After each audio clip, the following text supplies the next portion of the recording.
Who do you blame for that Ravens loss yesterday? Lamar Jackson had a caliber season. Ravens fell short. Do you blame Lamar for the loss? What's going on, guys? Welcome back to the GM. It is your guy, Boulanger. Up next, assessing blame for the playoff loss. Let's talk. I made a decision, guys, that once January 31st gets here and we go into February, I'm done with 2024-2025. I got a series of conversations coming up for you guys in February that you're going to want to be around for. I know that it's difficult to connect with content once your team is done because truthfully, what are we going to say? We're going to talk about how good the season was. We're going to talk about who wins the MVP. I think we'll find that out in a week or so. We're going to talk about the historic season that Lamar Jackson had. Are we going to talk about the shortcomings of the Baltimore Ravens? Right? Really, what are we going to talk about? So that's not where I'm going to take you guys in conversation. But for right now, so that we can filter all of this stuff out of our systems, so we can release that last little bit of frustration, let's talk about who's to blame for the loss. I purposely stayed away from national sports media yesterday, and it's my goal to continue to stay away from those platforms because I don't have nothing to listen to at this point. My team is out, and the focus is going to be on the Final Four playoff teams. But as I was on purpose getting away from it, I was alerted and I had a video in my feed, and it was the facility. And it just started playing. And so I listened. I didn't listen to the entire show. I just listened to the Lamar Jackson segment. And I thought that their conversation about Lamar Jackson, this playoff loss, who's to blame, I thought it was fair. I thought it was accurate. And I thought that their conversation would sum up all of the sports world, whether it was the shows on ESPN, which I didn't watch, whether it was the stuff on Fox, which I didn't watch. I thought that the facility, all four perspectives from McCoy, Jones, Chase, and Acho, I thought that they were fair in their assessment. And so let's listen to a couple of clips and then let's respond to them. You know what, real quick, man? If he's having a press conference and he says these words, why can't we put it on air? I'm a Sean, right? I don't blame Lamar Jackson. Yeah, he could have had a faster start, right? But it's not. I was always taught, it's not how you start. That's how you finish. It's how you finish. Yes, sir. I don't care what happens in the first half, first quarter, second quarter, even early third quarter. It's the money time. It's the fourth quarter. Yep. Lost my book there. And if you see Lamar Jackson in the fourth quarter, he was balling, putting plays together. Buffalo had the game kind of pretty much control the whole game for real, right? They get a nice little lead, I think about like 12 or something like that, whatever it is, and they come back, and then Lamar's making plays, he's driving. I blame Mark Andrews. Yeah! All-pro veteran. Got a C on your chest. When you got a C on your chest, you are the type of player that the young guys, the inexperienced guys, you help them out, right? Drop, I can't watch you make the game easier for them guys. Now, you want to show a drop. Let's go back before the drop. Fumble. You catch a first down, and you start running like you Shady McCoy. That's not even your game. Catch the ball, put it away. Let's show it right here, please. Don't make me a liar. Show me. Okay, great catch, first down. You down 5 points. Come on, it's 6, 7, 8 minutes left. What is that? Yeah. Second and 11, and you get a fumble. Then you go down there and drop the game winner. How the hell is it not his fault? Yeah. You could talk about this missed block. You could talk about maybe Derrick Henry didn't get enough carries. You can talk all these different things. You let the Bills run up and down the field, run the ball. You can do all that. But when the game came down to the tie the game up for 2-minute point conversion, you drop the ball and you got a C on your chest. Yeah. Fumble and you got the drop. You tell me who the blame's on. Yeah, in this first clip, you hear LaShawn McCoy say that he blames Mark Andrews. And he makes some fair points. He makes a fair point that Mark Andrews should get a healthy portion of the blame assigned to him because of 2 back-to-back plays, right? When you are supposedly Lamar Jackson's go-to guy, his trusted receiving threat, so on and so forth, and you have been basically from 2019 all the way up to now, you have to be able to make those plays, right? And he didn't. Now, he's not responsible for the entire game because there's absolutely two halves to the game.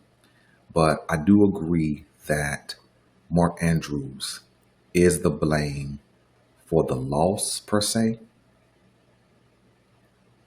but he's not the blame entirely.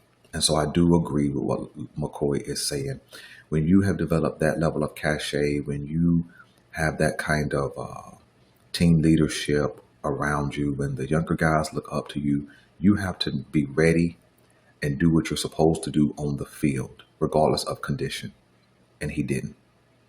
And so I have an appreciation for what LeSean McCoy is saying, not just because he didn't say Lamar Jackson was at fault, but because he did assess properly that Mark Andrews was the blame for the loss. Ooh, Chase, you tell him then. Yeah, I mean, look, the Mark Andrews fumble is crazy. It was only his second lost fumble in his entire career. So 2 drops, 1 for the game time. Come on now. Come on now, Chase. And quite honestly, it was not a bad ball. I see people out there saying, hey, it was a bad ball. It was no bad ball. People were saying that. It's right there. You got to catch it. For me, though, I can't let Lamar Jackson go and off all of the blame, right? I think there's got to be some blame on him. And specifically for the first half. Because not only did you turn the football over 2 times, it was how those turnovers manifest and how they came about. You guys were at the house watching. We couldn't believe what we saw with the interception. He throws a corner route, but it's a fair catch to the DB. Yeah. You know, it's like there were some plays in this game where you can see some other guys coming open where I would have liked for him to progress. And then the fumble. Like the fumble, we talked about it, right? It's like one of those things where you're trying to make a play when something's not there. It's an RPO. Just know when the journey's over. I think that's the biggest thing for me is know when the journey's over. Make sure you get down. It's already a bad snap. You're not going anywhere. Just stop. And for me, it's like, I can't give him a pass in the first half because he had 2 turnovers in the first half. He had 9 the entire regular season. Mm-hmm. 2 turnovers in the first half, 9 in the regular season. This is the perfect thing of me thinking like, hey, 2 things can be true at once. One, yes, Mark Andrews, worst game of his career, easily. Okay, only his second lost fumble. Lamar Jackson, horrible in the first half, came back in the second half, 12 of 15, 1 touchdown, 125 rating in the second half. When you go to Chase's commentary, I also agree with him that it can't go all on Mark Andrews, nor can we ignore the first half. Now, the statement that someone makes that Lamar Jackson had a horrible first half, I don't agree with. He had a horrible 2 plays. When you look at the entire game, Lamar Jackson had 2 bad plays, which impacted the outcome of the game, right? And what you do early and what you do late are separate. But what you did early is a part of the total outcome, right? You don't have the second half without the first half. You don't have the ending scoreboard without the first half, right? And I can't say Lamar Jackson had a horrible first half because he did go down and put points up immediately when he got the ball. That's why I don't think this game in particular was mental. I think this game was Lamar Jackson feeling like, especially on the fumble, feeling like he always has to feel that if I don't make the play that nobody else will. We saw Lamar Jackson pick a ball up off the ground before and throw a touchdown. And I think that kind of mentality Lamar Jackson always has. I have to make a play, and that mentality failed him this time. So I do agree with what Chase is saying. We can't ignore the first half. So Lamar Jackson is culpable. Now, Shady gave it all to Mark Andrews. At least that's what it sounds like. But Chase is saying that he assesses blame to Lamar and Mark Andrews. Let's listen to Jones. You blame for the loss, man. Oh, man, Lamar gets some. Mark Andrews gets some. The coach gets some. Everybody get a little bit of this. And you can give Mark Andrews a little more if you want to. You can give Lamar a little more if you want to. But for me, I wish we would have played the words that he said because I feel the same way Lamar feels because I want to use them words too. The Baltimore Ravens are never at their best when their best is needed. Period. In the playoffs, when your best is needed, you have not turned the football over twice in a game all year long, Lamar, and you choose this game to do it. Mark Andrews, we can talk about you not fumbling and 197 times you caught the pass, and you want to choose in this game on the road in Buffalo to drop passes and fumble. For me, everybody gets a little piece of the pie. Lamar Jackson, you cannot have 2 turnovers in a football game. We know the turnover margin matters in a football game. You cannot be -3 in the turnover and think you're going to win. So Lamar gets some, Mark Andrews gets some, the coaching staff gets some, because the Baltimore Ravens, whenever it is a big-time game and the game is on the line, and that is one of the main reasons they have not been to the Super Bowl, is when they need to be at their best, they are not at their best. That's the worst Lamar Jackson has played all year long, and I'm talking about turnover margin-wise. Obviously, that's the worst Mark Andrews played all year long, and this is the biggest game of your season. It's the same thing that happened last year. The biggest game of your season, you guys are not at your best. It's the same thing that happened the year before that. The biggest game of the year, you guys are not at your best. How is this keep on happening? It is nothing special the Buffalo Bills defense did. You guys were going up and down the field at will on the Buffalo Bills defense. You guys stopped yourself. This game should have been a blowout if the Ravens just played Ravens football. It should have been. They did not stop them all game long. Lamar stopped them. Mark Andrews stopped them. They did not stop them all game long. It should have been a blowout. Now, James Jones assigns blame to everybody, Lamar, Andrews, and the coaching staff. But here's something that he missed. I agree with his take. I agree that everybody gets some of the blame. I agree that Lamar gets some of the blame for the first half. I believe that Mark Andrews gets a little bit more of the blame for back-to-back failing plays. I think the coaching staff gets some of the blame, and we'll talk about the coaching staff in another video. They get some of the blame, but I think also the defense gets part of the blame because the defense was punked early in this game. The Bills, they didn't have to have any explosive plays. They went out there, they moved our defense off the ball in the run game. They didn't have to have 200 yards rushing because the type of game dictated that, hey, let's get 4 yards here. Let's get 8 yards here. Let's get 4 yards here. Let's get 5 yards over here. Let's complete a 2 or 3 yard pass and just keep moving the chains. And our defense didn't have much resistance in that first half. Yeah, they did show up and didn't give up any points on the interception that Lamar Jackson threw. But in that first half, they were bullied. And Kyle Hamilton said as much. And so, but I do agree with James Jones. Again, he has a balanced assessment and he spreads the blame around. Let's finish up with Acho. Everybody gets a little piece of the pie. They ain't never at their best when they got to be at their best. James isn't wrong. I mean, if you look at the box score, the Ravens never went 3 and out. They went 2 and out because of an interception, but they never went 3 and out. Down the field. From a micro perspective, is Lamar at fault? Lamar should have done more earlier in the game. But at the end of the game, Lamar took him 88 yards down the field in 2 minutes and 8 plays. Right. Mark Andrews, you have to make the catch. But my issue and your issue at home, fans, I don't know if it should be as much of the micro as the macro.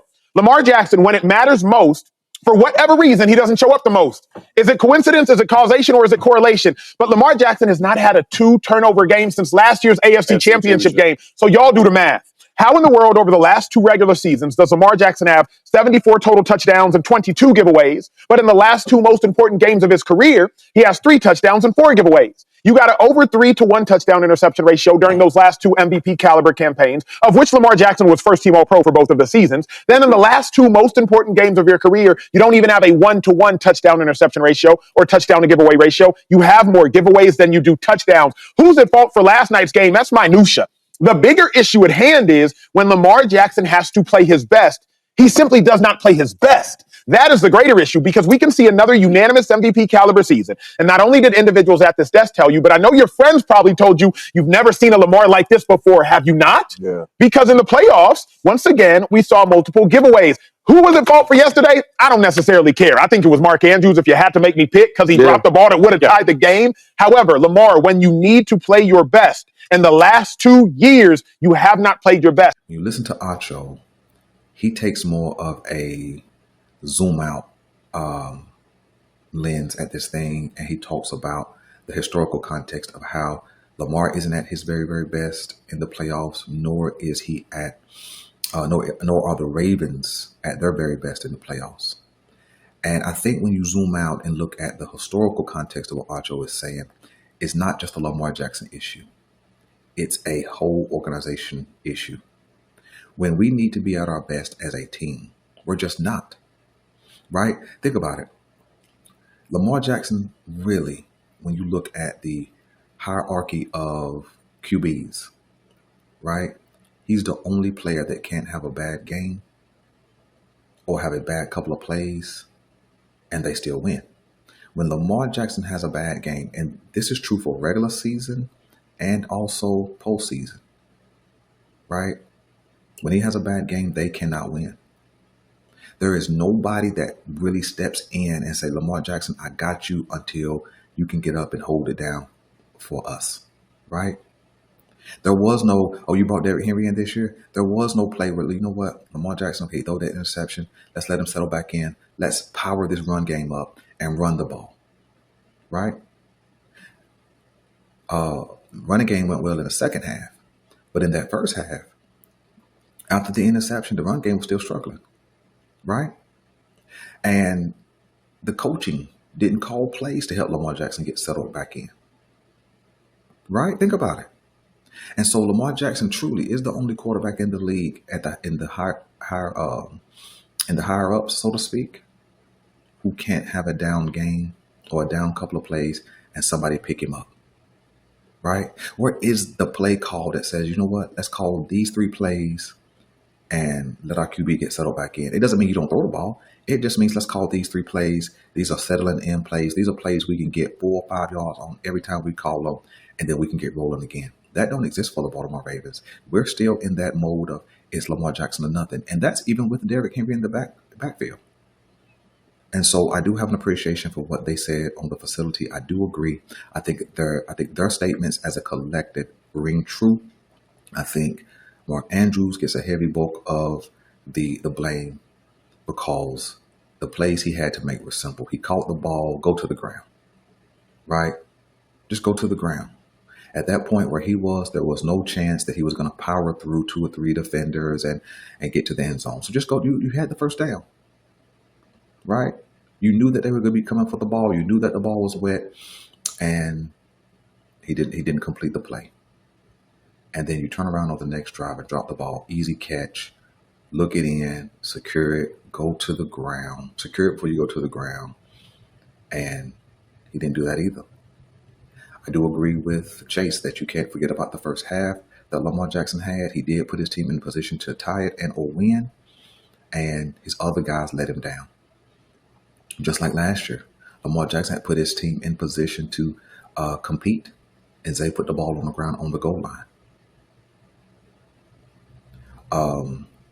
After having an early game turnover. When you look at what James Jones said, it's the blame needs to be spread around. It's assigned to everybody. I'm glad he mentioned the coaching staff because we're going to get on the organizational part of this real soon. And then I like Acho's perspective to take the historical zoom out perspective and say, you know what, this is par for the course. I don't think it's a playoff game versus regular season game. I think that in the regular season, things don't matter as much, although every game counts as we saw this year, but it doesn't really count as much. There's no win or go home context to it. I don't think it's a big game thing for Lamar Jackson specifically because he basically was in win now mode from the time the bye week was over because they had to get in position to at least clinch the AFC North and earn a first round home game.